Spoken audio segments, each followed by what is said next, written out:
What's up, everybody? Thanks for watching again here today. So, what the frick's been up? Where do I start here, man? I don't know. This is gonna be a floaty video like most of my rant videos, but so we are on day 14, baby. 340 hours in on the stopwatch. I highly suggest you guys that are getting ready to jump off of any type of opiate, hit that stopwatch button as soon as you take your last dose of whatever the hell it is you're taking, because that has been awesome to see that build, and that's built my confidence as the hours have gone on, the days have gone on. I no longer find myself looking at it, several times a day like I was in the first probably 5 days. It's just been nice to have that, and just think on the 3 separate times that Suboxone popped into my head, and that thought was, hey, you could use a little Suboxone right now, good old brain trying to creep in there. And I've been really trying to be present to find out what it was, that feeling for me when that did pop up. And Kurt made a video recently on Derek's channel talking about boredom was a major trigger for him, and that's exactly what it was every time. Thinking back on my Suboxone history, me taking Suboxone would make it to where I didn't really care if I was just sitting around doing nothing, and it made it okay for me to feel like that was okay.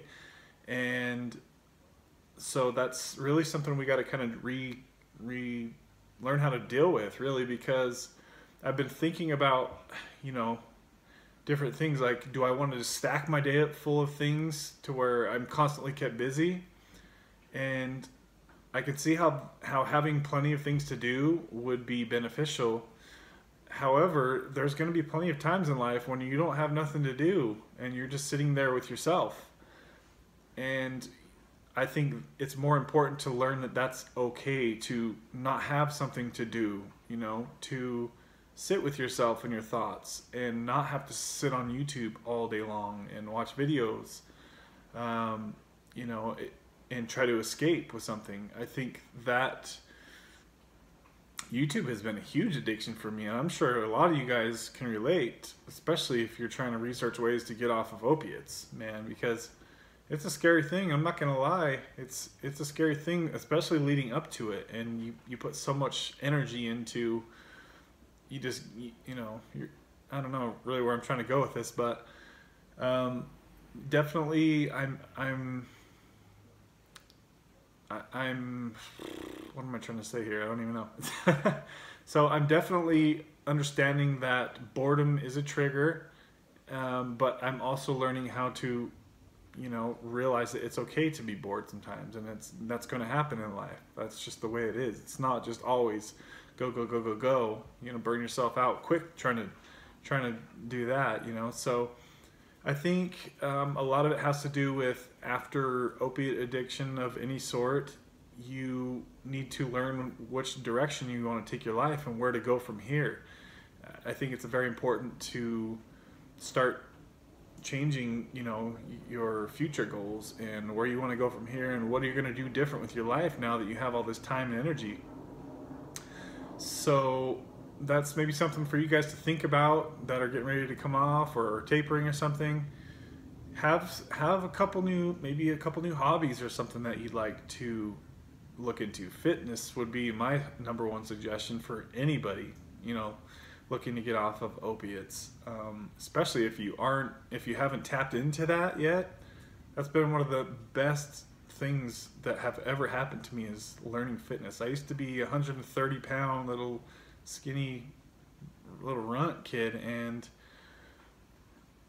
learning fitness and diet, it's a never-ending journey that you can always improve on. So if you guys need something to switch a positive habit for your opiate addiction, I would, without even knowing anybody, I would say the most universal answer would be learn how to start working out, learn how to start taking care of your body, because this is the only one you got, guys, and we all know time's going fast.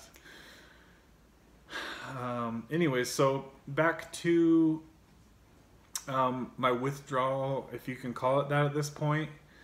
Really the only thing I'm dealing with now is my sleep is still hit and miss, and my bowel movements are still, I still get an upset stomach usually between the hours of, I'd say 4 and 9 p.m. every day. My stomach starts bubbling and I feel really bloated, and it's just a really uncomfortable feeling. And I've tried a few different things, Gas X, Tums, Pepto-Bismol still is the best that's working.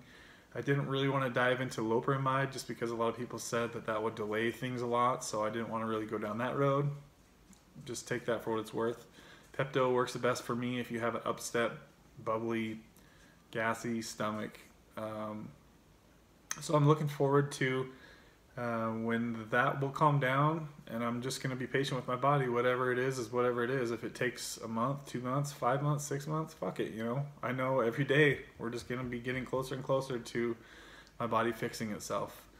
It kind of gives me something to look forward to, honestly, as far as the Suboxone process. Everything else, other than steady sleep. Another reason I haven't really uploaded much is I've been battling a sinus infection, guys.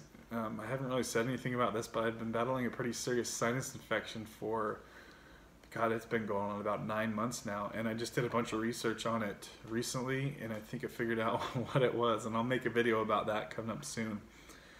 So that has really made my sleep harder because I get stuffy. You know, I would get stuffy so much through the night where it would just wake me up because I couldn't breathe, and then I would have to do whatever I had to do.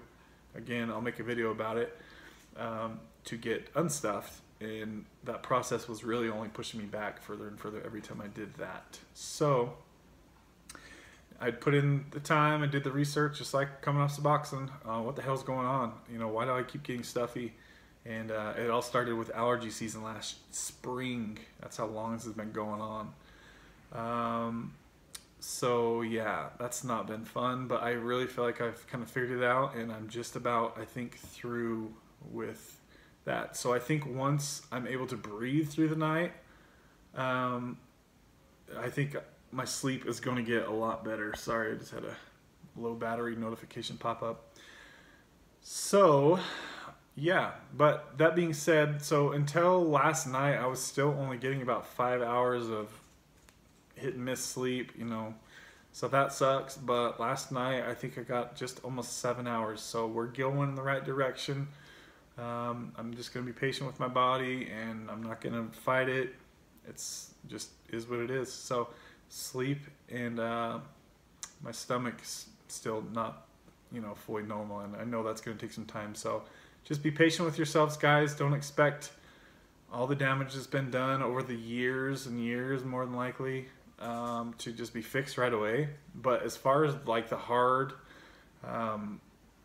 just miserable, restless legs, burning legs, body cramps, hardcore insomnia, that stuff, I really feel like all the research I've done, you pretty much, that's why it's kind of why I suggest almost like a, for you guys that try to jump off and fail, that's a good to know what, first of all, what is gonna, you know, what symptoms are gonna kick in, and what you need to get comfort meds for, so that you're not only gonna be able to plan ahead with that, but also knowing about how soon your withdrawal kicks in. Because for me, the worst for sure was days 1 through 4. For a lot of people, it's days 4 through 8, you know, so depending on your metabolism, how old you are, how high of a dose you're jumping off, how long you've been on it, all that stuff comes into play, and nobody can tell you, guaranteed, days 1 through 4 are the worst. You know, it's different for everybody. Some days, some people, it might be days 8 through 12. You know, I've heard some people having longer stuff like that, but I would say from the tons of research I put into this, and and another benefit to doing that is you're able to, if you work a lot, you know, you can find out what 4 days you're going to need off, because you're going to need a few days off work. And if your withdrawal doesn't kick in until day 4 or 5, Rockland Roberta says that's how it was for her. She said she would work the first 4 days. For me, there's no way. Those first 4 days were the torture. After the 5th day hit, I seen the light at the end of the tunnel. I didn't want to curse myself, but that's how it felt, and it was all downhill from day 5.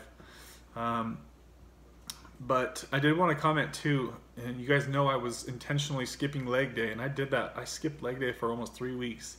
And for anybody that's in the fitness world, you know that's not something you want to do, especially if it's hard for you to build your legs. But I finally was able to not take restless leg pills. I think it was right around day 9 or 10.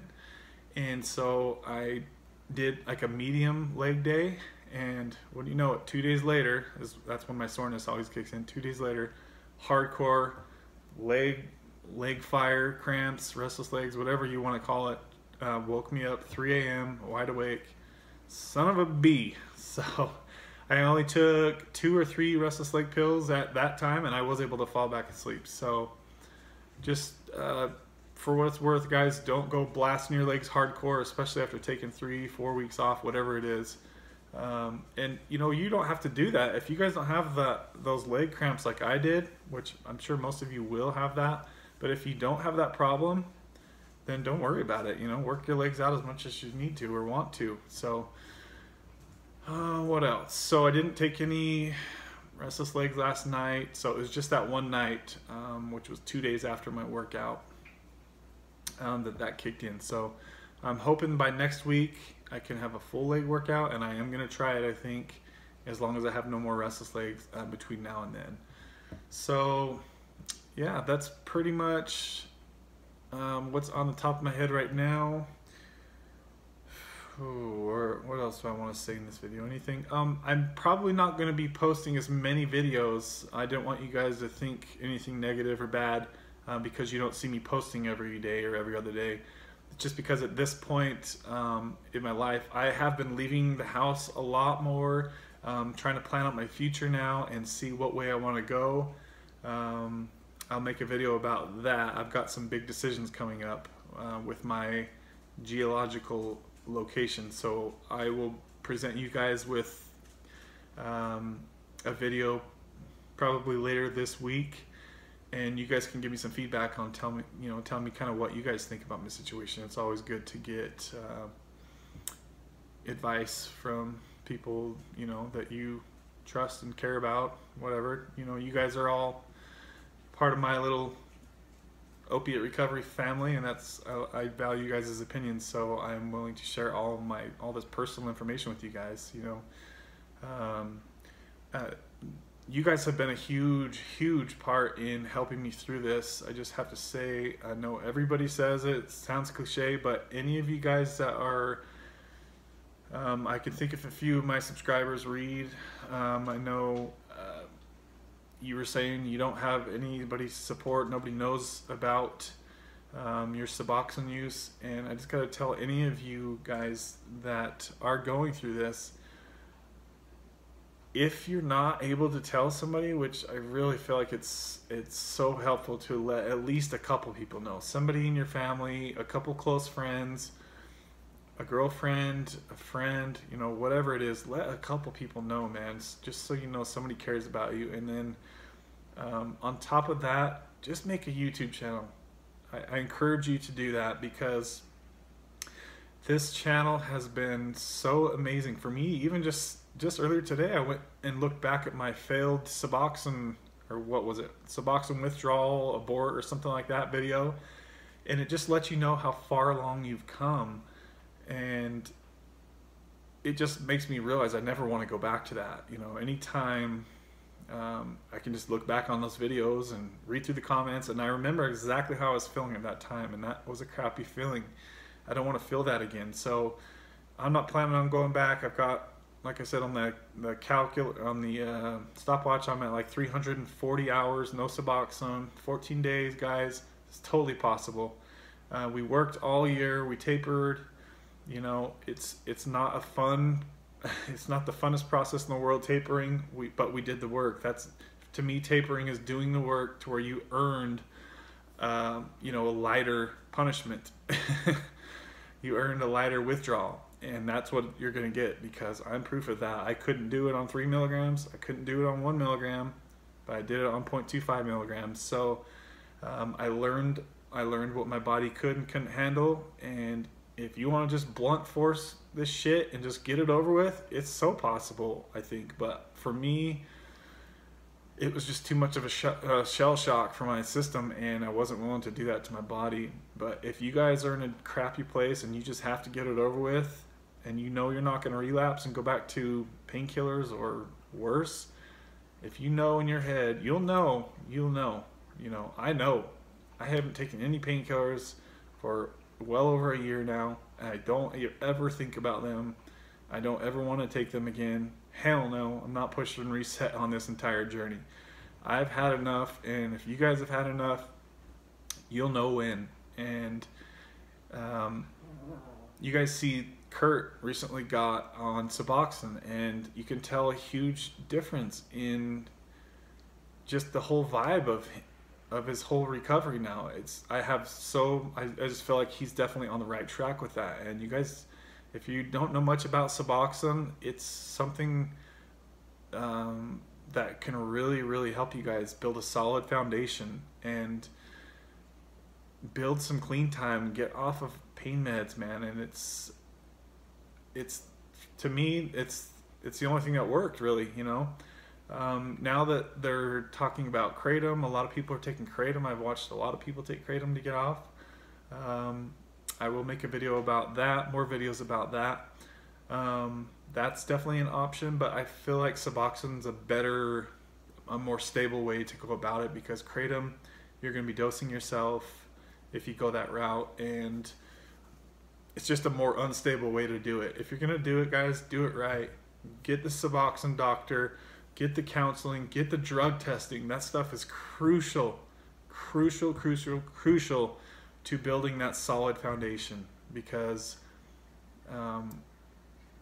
that's just the way that it works. You know, there's those systems are set in place for a reason, because they work. And it might be a scary leap to take that jump and do it the right way, and stop buying Suboxone or whatever it is from your friends. But at least you don't got to worry about breaking the law anymore, or paying overly crazy prices, or worrying about if you can get your next dose next week, or whatever it is. It's just a crazy way to fucking live your life. Do it right, guys. Come on, trust me, it's worth it. I promise you won't regret it doing it the right way. It might take you a little while. You know, I would say give yourself a good year. If you can stay off of pain meds for a year and you don't crave them anymore, and you're not worried about relapsing, as I said before, guys, you will know. And until you know that you've had enough, don't try getting off the stuff. Just stay on Suboxone. If you need to stay on Suboxone long term, that's fine. That's totally fine, you know. But you'll know when you've had enough of Suboxone. You'll know when you've had enough of opiates, and when that time comes, do it right, guys. So thank you all for watching. Have a great fucking day, and we'll see you soon. Bye.